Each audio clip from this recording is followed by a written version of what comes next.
ঈদুল আজহায় কোরবানির পশুর হাটে সারি সারি সাজানো থাকে নানা রং ও ঢঙের ফুটফুটে নাদোষ নদোষ গরুর এমন ফুটফুটে তাজা চেহারার রহস্য কি অনুসন্ধান করতে রাজধানীর পাশে কেরানীগঞ্জে মেলে রহস্য।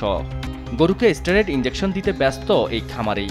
কেরানীগঞ্জের এই খামারে কোরবানির হাটে বেচতে এভাবেই শুকনো রোগা পাতলা গরুকে এক মাসেই কৃত্রিম উপায়ে স্টেরয়েড ইঞ্জেকশন দিয়ে মোটা ফুটফুটে বানাচ্ছে খামারেই। শুধু এই খামারেই নয়, একই এলাকার আরও একটি খামারেও চলছে এমন স্টেরয়েড ব্যবহার। এখানে গরুকে মোটা স্বাস্থ্যবান নাদোষ নুদোষ বানাতে ব্যবহার করছে পাম ট্যাবলেট, হেক্সামিথাসনের মতো ভয়ঙ্কর সব ঔষধ।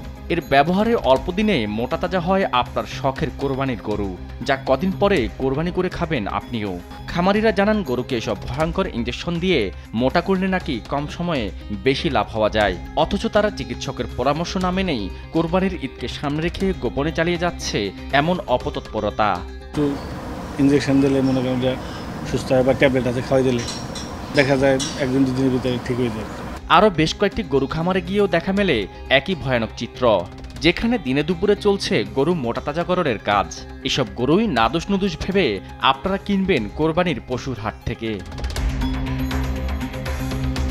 এভাবে প্রতি বছর ঈদকে সামনে রেখে কৃত্রিমভাবে গরু মোটা তাজাকরণের ভয়ঙ্কর বিষাক্ত খেলায় মেতে ওঠেন এক শ্রেণীর অতিলোভী ব্যবসায়ী।